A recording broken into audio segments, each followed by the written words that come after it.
Hello বন্ধুরা, আমার নাম মোহনা। আমি 21 বছরের এক তরুণী, কিন্তু ভাগ্যচক্রে বিধবা। প্রতি রাতে আমার 17 বছরের দেবর আকাশ আমার সেবা করত। একদিন আমার পায়ে সেবা করার সময় সে আমার সাথে এমন এক আচরণ করে যা শুনলে আপনারা অবাক না হয়ে পারবেন না। আমার যখন মাত্র 18 বছর বয়স, তখন বাবা মা আমাকে বিয়ে দিয়েছিলেন, কিন্তু বিয়ের কয়েক বছর যেতে না যেতেই আমার স্বামী পরলোক গমন করেন। স্বামীর মৃত্যুর পর আমার দেবর আমার সাথেই থাকত।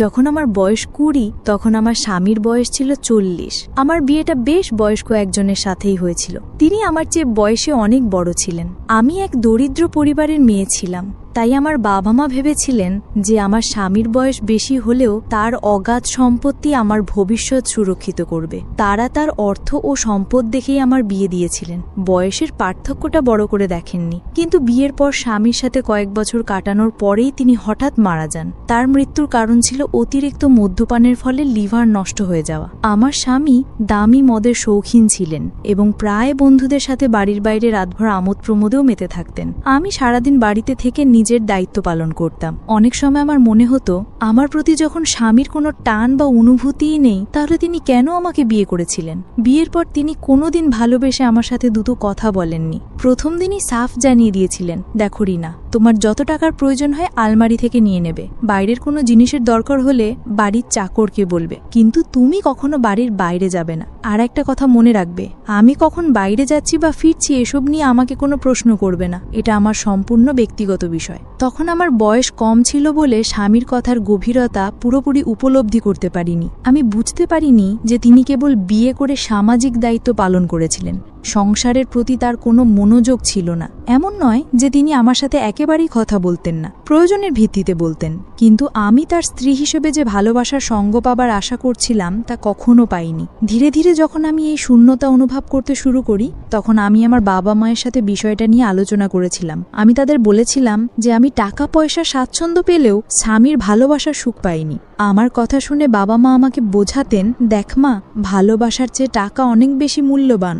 আমাদের বাড়িতে তুই তো দেখেছিস কি ভীষণ অভাব ছিল, তোদের আমি দুবেলা পেট ভরে খাওয়াতেও পারতাম না। কিন্তু যেখানে তোর বিয়ে হয়েছে সেখানে অন্তত অর্থের অভাব নেই। তোর ওই বড় ঘরে বিয়ে হয়েছে বলেই আজ আমরাও দুবেলা খেতে পারছি। তাই এসব ছোটখাটো ব্যাপার নিয়ে মন খারাপ করিস না। তারা এসব বলে আমাকে সান্ত্বনা দিয়ে শ্বশুর বাড়িতে পাঠিয়ে দিত। কিন্তু আমার মনের কষ্টটা তারা কখনো বুঝতে চেষ্টা করেননি। টাকা পয়সা দিয়ে ভালো খাবার কেনা যায়, কিন্তু ভালোবাসা বা স্নেহ তো কেনা যায় না। তবে একটা বিষয় ভালো ছিল, আমার স্বামী বিয়ের পর থেকে আমার দরিদ্র বাবা মাকে প্রতি মাসে অর্থ দিয়ে সাহায্য করতেন।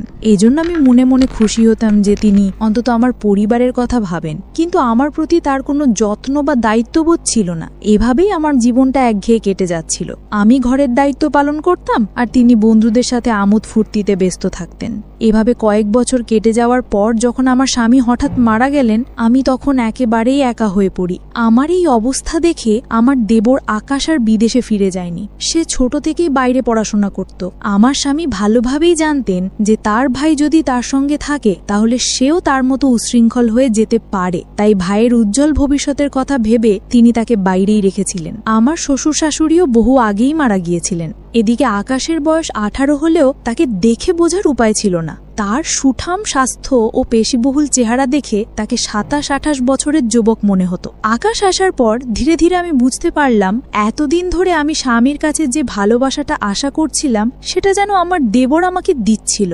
স্বামীর মৃত্যুর পর আমি মানসিকভাবে খুব ভেঙে পড়েছিলাম। কারো সাথে কথা বলতে ভালো লাগতো না। একজন বিধবা আর একজন সধবা নারীর জীবনে যে আকাশ পাতাল তফাৎ, তা আমি হাড়ে হাড়ে টের পাচ্ছিলাম। স্বামীর মৃত্যুর পর কিছুদিন পর্যন্ত আমাদের বাড়িতে আত্মীয় স্বজনরা ছিল। তাদের সামনে কেঁদে আমি মনের কষ্ট কিছুটা হালকা করতাম, কিন্তু তারা চলে যাবার পর আমি আরও একা হয়ে পড়ি। মনে হতো ওই বিশাল বাড়িটা যেন আমাকে গিলে খেতে আসছে। আমার স্বামী আমাকে ভালোবাসতেন না ঠিকই, কিন্তু তার সাথে থাকার একটা অভ্যেস হয়ে গিয়েছিল।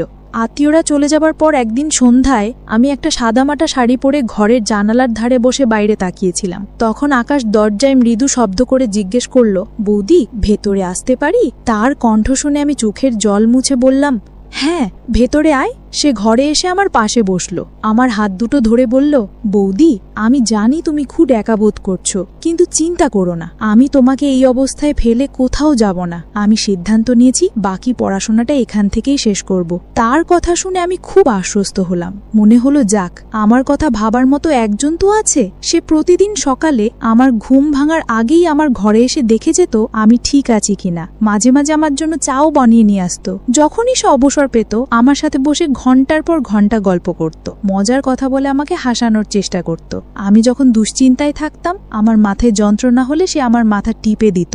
আমি তাকে বারণ করলে সে মায়া ভরা কণ্ঠে বলতো, বৌদি, তোমার উপর কি আমার কোনো অধিকার নেই? আমি কি তোমার একটু সেবা করতে পারি না? তার এই আন্তরিক কথায় আমি আর তাকে বাধা দিতে পারতাম না। এভাবেই দিন কাটতে লাগলো এবং আমার দেবর আমার খুব কাছাকাছি আসতে শুরু করলো। ধীরে ধীরে আমি বুঝতে পারছিলাম যে আকাশ আমার প্রতি অত্যন্ত যত্নশীল। এই অনুভূতিটা আমার ভেতরটাকে নাড়িয়ে দিচ্ছিল, কারণ আমি ঠিক এই ভালোবাসাটাই একদিন আমার স্বামীর কাছে চেয়েছিলাম। আকাশের সাথে যতই দিন কাটছিল আমি ততই অজান্তে তাকে পছন্দ করতে শুরু করেছিলাম। কিন্তু একটা সময় আমার মনটা এমনভাবে ভেঙে যাবে তা আমি কল্পনাও করতে পারিনি। আসলে দোষটা সম্পূর্ণ আমারই ছিল। আমি একবারও ভেবে দেখিনি যে আকাশ আমার চেয়ে বয়সে ছোট আর আমি তার চেয়ে বড়।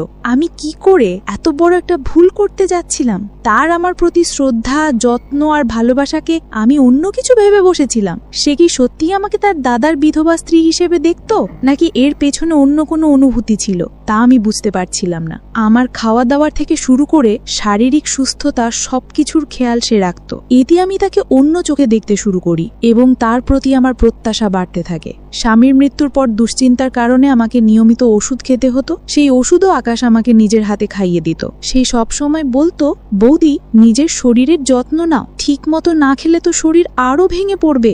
দাদাকে তো আমি হারিয়েছি, তোমাকে কোনোভাবেই হারাতে চাই না। তার মুখ থেকে এমন কথা শুনে আমি তাকে অন্যরকম ভাবতে শুরু করেছিলাম। আমার মনের অনুভূতিগুলো ভালোবাসার দিকে মোড় নিচ্ছিল। এভাবে প্রায় ৩-৪ মাস কেটে যাওয়ার পর আমি আমার ১৮ বছরের দেবরের জন্য নিজেকে নতুন করে সাজাতে শুরু করেছিলাম। আমার স্বামী তো কখনো আমার দিকে সেভাবে তাকায়নি, তাই আকাশের কাছ থেকে এত যত্ন পেয়ে আমি তাকে মন দিয়ে ফেলেছিলাম। পরিস্থিতি এমন হয়েছিল যে আকাশ আমার সামনে এলেই আমি লজ্জায় লাল হয়ে যেতাম। তাকে আকর্ষণ করার জন্য আমি সুন্দর করে সেজেগুজে থাকতাম। আমি সেজে থাকলে সে বলতো, বৌদি, তুমি এভাবেই সেজেগুজে হাসি খুশি থেকো, আমি তোমাকে সব সময় হাসি খুশি দেখতে চাই। সে বুঝতেও পারেনি যে আমি তাকে ভালোবেসে ফেলেছি। আমার দেবরের স্নেহ আর ভালোবাসা পাওয়ার জন্য আমি ভুল পথে হাঁটতে শুরু করেছিলাম।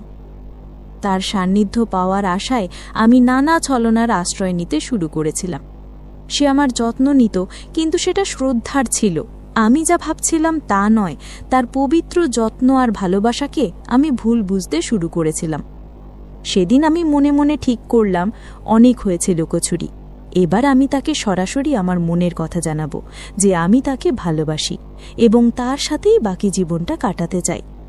সেদিন আকাশ বাড়ি ফিরলে আমি ইচ্ছে করে অসুস্থতার ভান করলাম। বললাম, আমার সারা শরীরে খুব ব্যথা, আমি বিছানা থেকে উঠতেও পারছি না। আমার উদ্দেশ্য ছিল তার মনোযোগ আকর্ষণ করা। আমি যখন তাকে ব্যথার কথা বললাম, সে রান্নাঘর থেকে এক বাটি তেল গরম করে নিয়ে এলো। ঘরে এসে বলল, বৌদি, তুমি শান্ত হয়ে শুয়ে থাকো, আমি তোমার পায়ে মালিশ করে দিচ্ছি, দেখবে ব্যথা কমে গেছে। আমি মনে মনে খুব খুশি হলাম। ভাবলাম, সেই যখন আমার সেবা করবে তখন নিশ্চয়ই আমার প্রতি আকৃষ্ট হবে। আমি তাকে নিজের দিকে টানার জন্য আগে থেকে সেজেগুজে প্রস্তুত ছিলাম। আকাশকে দেখে আমি কাতর স্বরে বললাম, আমার শরীরে খুব যন্ত্রণা হচ্ছে, তুমি যদি একটু সেবা করে দাও তাহলে খুব আরাম পাবো। আমার এই মিথ্যে কষ্ট দেখে সে আমার পাশে বসে আমার পায়ে আলতো করে তেল মালিশ করতে লাগলো। তার স্পর্শে আমার ভীষণ আরাম হচ্ছিল এবং আমি মনে মনে অন্য এক জগতে হারিয়ে যাচ্ছিলাম। আমি ঠিক করে ফেলেছিলাম আর দেরি না করে এবার তাকে আমার মনের কথাটা বলেই ফেলব। কিন্তু ঠিক সেই মুহূর্তে আমার পায়ের তলার মাটি যেন সরে গেল। আমার 18 বছরের দেবর আমার পায়ে মালিশ করতে করতে মৃদু হেসে আমার দিকে তাকালো। তারপর মাথা নিচু করে বলল, বৌদি, আমি তোমাকে একটা কথা বলতে চাই। অনেক দিন ধরেই ভাবছি কথাটা তোমাকে বলবো। তার কথা শুনে আমি উত্তেজনায় অপেক্ষা করছিলাম। ভাবছিলাম সেও নিশ্চয়ই আমাকে ভালোবাসে এবং সেটাই এখন বলবে। সে আমার দিকে তাকিয়ে মুচকি হাসছিল। তখনই আকাশ আমাকে বলল, বৌদি, আমি যে কথাটা বলবো সেটা শুনে তুমি রাগ করবে না তো? আমিও তার দিকে তাকিয়ে মৃদু হেসে বললাম, না, রাগ করব কেন?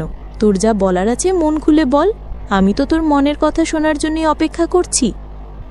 তখন আকাশ বলল, বৌদি, আমি পিয়া নামের একটি মেয়েকে খুব ভালোবাসি এবং তাকে বিয়ে করতে চাই, কিন্তু তোমার অনুমতি ছাড়া আমি তাকে বিয়ে করতে পারবো না, কারণ আমি তোমাকে মায়ের মতো শ্রদ্ধা করি, তাই আমি তোমার এত যত্ন নিই। মায়ের মতো বৌদির আশীর্বাদ না পেলে আমি আমার পছন্দের মেয়েকে বিয়ে করতে পারবো না। আমি মন থেকে তোমার আশীর্বাদ চাই। তার মুখ থেকে এই কথাগুলো শোনার পর আমার মাথা ঘুরে গেল। আমি কিছুক্ষণের জন্য স্তব্ধ হয়ে গেলাম। লজ্জায় আমি বুঝতে পারছিলাম না যে আমি আকাশের সাথে কিভাবে চোখ মেলাবো। আমার মুখ লাল হয়ে গেছিল। আমি স্বপ্নেও ভাবতে পারিনি যে আকাশ আমাকে মায়ের মতো মনে করে আমার সেবা যত্ন করত, আর আমি তার সেই পবিত্র ভালোবাসাকেই ভুল বুঝেছিলাম। তার কথা শুনে আমার চোখ দিয়ে জল গড়িয়ে পড়ল। আমার চোখের জল দেখে সে তাড়াতাড়ি আমার চোখের জল মুছে দিয়ে বলল, বৌদি, তুমি কাঁদছো কেন? তুমি কি চাও না আমি পিয়াকে বিয়ে করি? আমার কোনো কথায় যদি তুমি কষ্ট পেয়ে থাকো তাহলে আমাকে ক্ষমা করে দিও। তখন আমি তার কাঁধে হাত রেখে জোর করে হেসে বললাম, আরে পাগল, আমি তো খুশিতে কাঁদছি। আমার দেবরটা তো অনেক বড় হয়ে গেছে। তুই যখন বিয়ে করে তোর বউকে বাড়িতে নিয়ে আসবি তখন হয়তো আমাকে আর আগের মতো ভালোবাসবি না, আমার এত যত্ন করবি না। এই ভেবেই হয়তো আমার চোখে জল এসে গেছে। আকাশ তখন আমার হাতটা ধরে বলল, বৌদি, এমনটা কখনোই হবে না। আমি তোমাকে আমার মায়ের আসনে বসিয়েছি। ছোটবেলায় বাবা মারা যাবার পর মা খুব একা হয়ে গিয়েছিলেন, তখন দাদা মায়ের খুব খেয়াল রাখত। আমি দাদার কাছেই শিখেছি। তুমি ছাড়া তো আমার আর কেউ নেই বৌদি। তোমার কিছু হয়ে গেলে আমি তো একেবারে একা হয়ে যাব, তাই আমি তোমাকে কোনোভাবেই কষ্ট দেব না। এই জন্য তোমার অনুমতি নিতে এসেছি। আমি কি আমার পছন্দের মেয়েকে বিয়ে করে এই বাড়িতে আনতে পারি? আমার স্ত্রী এলে তোমাকে আর কোনো কাজ করতে হবে না, সে এই বাড়ির সব দায়িত্ব সামলে নেবে। তুমি এতদিন অনেক কষ্ট করেছ, সে এলে তোমার একাকিত্বও কেটে যাবে। তার কথা শুনে আমার নিজেরই খুব লজ্জা করছিল। আমি যে ছেলেটির কাছে অন্য কিছু পাওয়ার আশায় এত ছলনা করেছিলাম, সে তো আমাকে তার মায়ের সম্মান দিয়েছিল। সেদিন আমি নিজের ভুল বুঝতে পেরে মনে মনে প্রতিজ্ঞা করলাম যে আমি আর কখনো আমার দেবরকে সেই ভুল চোখে দেখব না। তারপর আমি আনন্দের সাথেই তার পছন্দের মেয়ের সাথে তার বিয়ে দিয়ে পিয়াকে এই বাড়িতে নিয়ে এসেছিলাম। এখন আমরা সবাই একসঙ্গেই থাকি। আমিও আমার দেবরকে নিজের ছেলের মতোই স্নেহ করি। আকাশের আমার প্রতি ভালোবাসাটা যেহেতু মাতৃস্নেহের মতো ছিল, তাই আমি আর কোনোদিন তাকে আমার মনের কথা জানাইনি। আমিও নিজে খুব লজ্জিত ছিলাম। আমি বুঝতে পেরেছিলাম যদি ভুল করে আমি তাকে আমার অনুভূতির কথা বলে দিতাম তাহলে সে হয়তো আমাকে ছেড়ে চলে যেত। আমি কখনোই চাইনি যে আমার ছেলের মতো দেবর, যে আমার এত খেয়াল রাখে, তাকে আমি হারাই। তাই আমি আর কোনোদিন আমার মনে তার প্রতি কোনো গলদ চিন্তা আসতে দিইনি। সেদিন থেকে আমরা সবাই একসঙ্গে মিলেমিশে বসবাস করি। ভালোবাসা তো নানা রকমের হয়। মায়ের সাথে ছেলের ভালোবাসা, স্বামীর সাথে স্ত্রীর ভালোবাসা, ভাইয়ের সাথে বোনের ভালোবাসা, ঠিক তেমনি দেবন আর বৌদিরও খুব পবিত্র ভালোবাসা হতে পারে। পার্থক্য শুধু এটাই যে আমরা সঠিক সময় সঠিক ভালোবাসাটা বুঝতে ভুল করে ফেলি, যেমনটা আমি করেছিলাম। আমি আমার দেবরের পবিত্র ভালোবাসাকে চিনতে পারিনি। গো বন্ধুরা, আজকের গল্পটি এই পর্যন্তই। গল্পটি তোমাদের কেমন লাগলো কমেন্ট করে অবশ্যই জানাবে। আর এরকম নতুন নতুন গল্প পেতে চ্যানেলটিকে সাবস্ক্রাইব করে পাশে থাকা বেল আইকনটিতে ক্লিক করুন, পরবর্তী কোনো আপডেট যেন মিস না হয়। আমার নাম সোনালী আক্তার মৌ, বয়স 30 ছুঁই ছুঁই। আমার স্বামী ব্যবসার কাজে 3 দিনের জন্য বাইরে গেছে। আমি এখন এই বাড়িতে একা একা থাকি। সাথে আছে শুধু আমাদের কাজের ছেলে রতন, ওর বয়স হবে 21, খুব ভদ্র। আজ সন্ধ্যায় আমি ঘরে আয়নার সামনে দাঁড়িয়ে চুল বাঁধছিলাম। হঠাৎ দেখি দরজার ফাঁক দিয়ে রতন তাকিয়ে আছে। আয়নার ভেতর দিয়ে চোখে চোখ পড়ে গেল। আমি বললাম, কি রতন, কিছু বলবি? ও একটু কাঁপা গলায় বলল, না বৌদি, পানি দিতে এসেছিলাম। আমি বললাম, আয় ভিতরে আয়, এখানে রাখ, চা বানিয়ে দে, মাথাটা ধরেছে কি ও জি হ্যাঁ কি বলে চলে গেল রান্নাঘরের দিকে। আর আমি আয়নার দিকে তাকিয়ে ভাবছিলাম ওর চোখের চাহনি কেন যেন অন্যরকম, ওর চোখে আজ অন্য কিছু। রাত 8টা নাগাদ খাওয়া দাওয়া শেষ।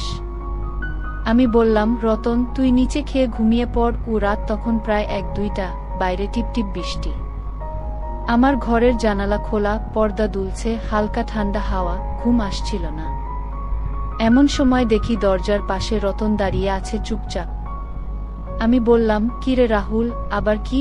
ও বলল, বৌদি, নিচের ঘরে পানি পড়ছে আর অনেক বাজ পড়ছে, ভয় লাগছে, একটু যদি এখানে বসতে দিতেন।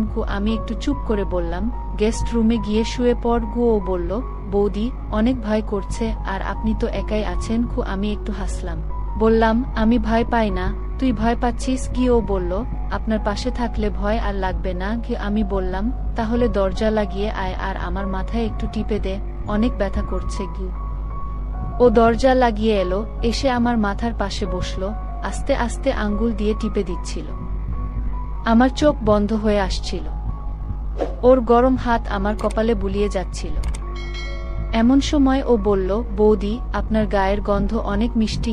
আমি চোখ খুলে ওর দিকে তাকালাম, বললাম, তুই এখন অনেক কথা বলছিস গি। ও বলল, জানি বৌদি, কিন্তু আজ আপনাকে অসম্ভব সুন্দর লাগছে। আমি হেসে বললাম, তাহলে তুই কি করবি? ও বলল, যদি একটা আবদার করি। রাগ করবেন? আমি বললাম, আগে শুনি কি। ও বলল, একটু আপনাকে জড়িয়ে ধরতে চাই। আমি চুপ করে রইলাম, কিছু বললাম না, শুধু বললাম, রতন আয় গি। ও ধীরে ধীরে আমার গায়ে হেলে পড়ল। তার গরম বুক আমার বুকের সাথে লাগতেই আমি কেঁপে উঠলাম। রতন আমার গাল ছুঁয়ে বলল, আপনার চামড়া একদম তুলোর মতো। আমার চোখ অল্প অল্প ভিজে উঠছিল। আমি বললাম, আর কিছু বলবি না, শুধু অনুভব কর গি। ও আমার কপালে ঠোঁট ছুঁইয়ে দিল, শরীর যেন কেঁপে উঠল। আমার বুকের উপর ওর হাত এসে পড়ল, আর আমি চোখ বন্ধ করে ফেললাম। সেই এক রাতের শুরু ঠিক এইভাবেই হলো, আর বাকি যা ঘটবে তা শুনলে আপনারও শরীর ঘামতে শুরু করবে। এই তো ছিল প্রথম পর্ব। গল্পটা যদি ভালো লেগে থাকে তাহলে প্লিজ এখনই ভিডিওটা লাইক করে দাও, আর আমাদের চ্যানেলটি সাবস্ক্রাইব করে রাখো, কারণ এরপরে যা আসছে তা শুনলে তোমার রাতের ঘুম হারাম হয়ে যাবে। রতনের গায়ের গরমটা আমার শরীর ছুঁয়ে যাচ্ছিল। বুকের ভেতর ধাক ধাক আওয়াজ হচ্ছিল। আমি তখন চোখ বন্ধ করে শুয়েছিলাম। ও আমার গাল ছুঁয়ে বলছিল, বৌদি, আপনার ত্বক একদম তুলার মতো। আমি আস্তে করে বললাম, তুই এমনভাবে বলছিস কেন? ও বলল, বৌদি, আমি আর নিজেকে আটকাতে পারছি না। আমি চোখ খুলে বললাম, আটকাতে কে বলছে? রতন তখন আমার গলার নিচে ঠোঁট রেখে বলল, আপনি যদি থামতে না বলেন তাহলে আমি থামব না। আমি চোখ বন্ধ করে মাথা নাড়লাম। ওর ঠোঁট আমার গলার হাত ছুঁয়ে নামতে থাকলো, বুকের কাছে এসে থেমে গেল। রতন দুহাত দিয়ে শাড়ির আঁচলটা সরিয়ে দিল, আর আমার বুকের উপর ওর গরম নিঃশ্বাস ছড়িয়ে পড়ল। আমি যেন একদম নিঃশব্দ হয়ে গেছিলাম। ও বলল, বৌদি, আপনার গায়ের গন্ধ আমাকে পাগল করে দিচ্ছে। আমি বললাম, শুধু গন্ধ না, আজ রাতটা শুধু আমাদের। ও আমার গায়ে হেলে পড়ল। তার হাত আমার পেটের উপর দিয়ে ধীরে ধীরে উঠছিল। আমি কেঁপে উঠছিলাম, শরীরের ভেতর কিছু একটা আলগা হয়ে যাচ্ছিল। আমি বললাম, তোর মনে যা চায় তাই কর, আমি তোর কাছে আজ পুরোটা দিয়ে দিতে চাই।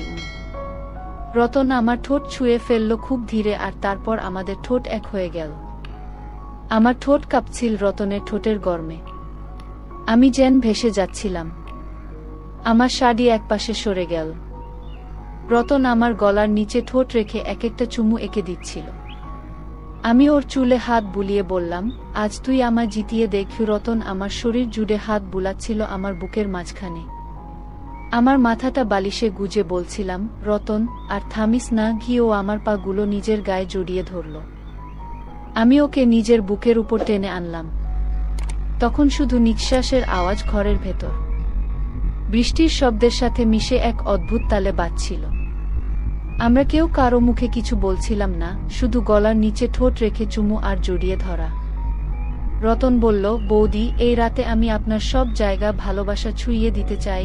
আমি বললাম, তুই পারবি রতন, আমার শরীর এখন তোর। ও বলল, আপনার মতো বোকা আর হয় না। আমি বললাম, তুই যা করছিস কর, কিন্তু আজ তুই থামবি না। ও বলল, আমি আপনাকে শেষ পর্যন্ত ভালোবাসতে চাই। আমার ঘরের বাতি তখনও জ্বলছিল, কিন্তু ঘরের ভেতরে যেন লাল আলো আগুন জ্বলছিল। সেই আগুনে আমরা দুজন একে অপরের মধ্যে হারিয়ে যাচ্ছিলাম। আমার পায়ের আঙ্গুল কেঁপে উঠছিল, ওর স্পর্শে আমার ঠোঁট থেকে শুধু নিঃশ্বাস বের হচ্ছিল। আর সেই রাতে আমি বুঝলাম আমি কতদিন ধরে এই ভালোবাসা খুঁজছিলাম। রতন আমার পাশে শুয়েছিল, ওর বুকের ধাক্কা আমার পিঠে লাগছিল।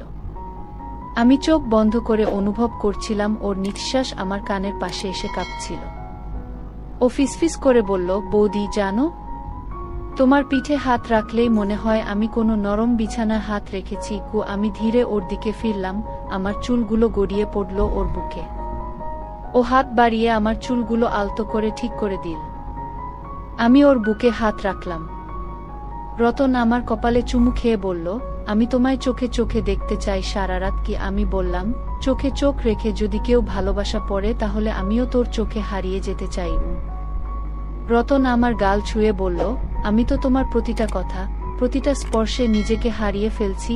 আমি ওর বুকের উপর মাথা রাখলাম, মনে হচ্ছিল আমার পৃথিবীটা এখন শুধু এই বুকের মধ্যে। ও হাতটা আমার পিঠ বেয়ে নামিয়ে কোমরে রেখে বলল, আপনার শরীর আমাকে শান্ত করে আবার অস্থির করে। আমি বললাম, তুই যেটা পারিস সেটা কর, শুধু আমাকে ছেড়ে যাস না। রতন বলল, এই শরীর, এই মন আজ থেকে শুধু আমার, আমি প্রতিটা নিঃশ্বাসে তোমাকে চাই। আমি চোখ বন্ধ করে ওকে বুকের মধ্যে জড়িয়ে ধরলাম। রতন আমার কানের কাছে মুখ এনে ফিসফিস করে বলল, আপনি জানেন আমি কতবার আপনাকে স্বপ্নে পেয়েছি। আমি বললাম, আর এখন তো স্বপ্ন না, সব সত্যি। কি ও আমার হাতটা চেপে ধরল আর বলল, আজ আপনি যা বলবেন আমি সব করব। আমি বললাম, তাহলে আজ আমাকে এমন ভালোবাসবেন আর কিছু চাইতে না হয়। ওর ঠোঁট আবার আমার গলার নিচে ছুঁয়ে নামছিল, বুক হয়ে পেটের কাছে এসে থেমে গেল। আমার নিঃশ্বাস কেঁপে উঠছিল ওর ছোঁয়ায়। রতন আমার পেটের পাশে মুখ রেখে বলল, এখানে আমার ভালোবাসা গেঁথে দিতে চাই। আমি বললাম, গেঁথে দে রতন, আমার শরীর তোকে ছাড়া এখন আর কিছু বোঝে না। ও আমার শাড়ির আলগা অংশ গুটিয়ে গুটিয়ে এক পাশে রাখল। আমার গায়ের উপর ওর গরম দেহটা নেমে এলো। আমি চোখ বন্ধ করে শুধু অনুভব করছিলাম। ফিসফিস করে বলছিলাম, থামিস না রতন, থামিস না। রতন বলল, আজ আমি শুধু তোমায় পেতে এসেছি, কোনো শব্দ নাই, শুধু ভালোবাসা। আমরা একে অপরের শরীরে হারিয়ে যাচ্ছিলাম। ঘরের বাতাস ভারী হয়ে উঠছিল নিঃশ্বাসের শব্দে, ভালোবাসায়। আমি অনুভব করছিলাম আমার প্রতিটা সেল ওর স্পর্শে জেগে উঠছে। ও বলল, বৌদি, এই রাতে আমি শুধু তোমার হতে চাই। আমি বললাম, আমি তো আগেই তোকে দিয়ে দিয়েছি নিজেকে, তুই শুধু আজ আমাকে ভরিয়ে দেখ। রতন আমার গাল ছুঁয়ে ঠোঁটে এক টুকরো চুমু রাখল আর বলল, আমি থামব না যতক্ষণ না আপনি বলবেন থামতে। আমি চোখ বন্ধ করে ওর বুক জড়িয়ে বললাম, থামিস না রতন, আজ আমি তোর মাঝে হারিয়ে। ভোরের আলো জানালার পর্দা পেরিয়ে ধীরে ধীরে ঘরের ভেতরে ঢুকছিল। আমার চোখ আধা বন্ধ ছিল। রতন আমার পাশে এক হাতে আমাকে জড়িয়ে ঘুমাচ্ছিল। ওর বুকের নিচে আমি মাথা রেখে শুয়েছিলাম, শরীরটা এখনো কেমন নরম হয়েছিল। ওর গায়ের গন্ধ এখনো আমার গায়ে লেগেছিল। আমি ধীরে ধীরে ওর বুকে হাত রাখলাম। রতন একটু নড়ল, ও চোখ খুলে আমার দিকে তাকিয়ে মুচকি হেসে বলল, বৌদি, আপনি এখনো জেগে আছেন? আমি বললাম, তোকে জড়িয়ে ঘুমানোর মতো শান্তি আর কিছুর মধ্যে পাই না। রতন আমার কপালে চুমু খেয়ে বলল, আমি না জানতাম না আপনি এতটাও কোমল, একটা সুন্দর। আমি হেসে বললাম, তুই কাল রাতে আমাকে নতুন করে চিনেছিস। ও বলল, আপনার প্রতিটা স্পর্শ এখনো আমার মনে হচ্ছে। আমি বললাম, শুধু মনে নয়, আমার শরীর এখনো কাঁপছে তোর ভালোবাসায়। রতন আমার মুখটা হাতে নিয়ে বলল, আমি তো শুধু আপনাকে ভালোবাসতে চেয়েছি বৌদি, আর কিছু চাইনি। আমি বললাম, আর আমি আজ নিজেকে তোকে দিয়ে দিয়েছি রতন, কারণ তুই সেটা পাওয়ার মতো করে ভালোবেসেছিস। রতন আমার ঠোঁটে হালকা একটা চুমু দিল, তারপর বলল, আজ আমি চাই আপনি শুধু আমার হয়ে থাকুন। আমি বললাম, আমি তোর ছিলাম, তোরই আছি। রতন আমাকে বুকের মধ্যে জড়িয়ে বলল, আপনার শরীর আমার বুকের সাথে লাগলে মনে হয় আমি বেঁচে আছি। ওর হাত আমার পিঠে নামছিল। আমি চোখ বন্ধ করে বললাম, আর কোনোদিন ছেড়ে যাস না। ও বলল, আমি থাক প্রতিদিন আপনার পাশে, এইভাবে। আমরা বিছানায় পাশাপাশি শুয়েছিলাম। জানালার বাইরেই বৃষ্টির শব্দ শুরু হয়ে গেল। রতন বলল, বৃষ্টি হলে আমার আপনাকে ছুতে ইচ্ছে করে আরো বেশি। আমি হেসে বললাম, তাহলে তো আজ সারাদিন বৃষ্টি হোক।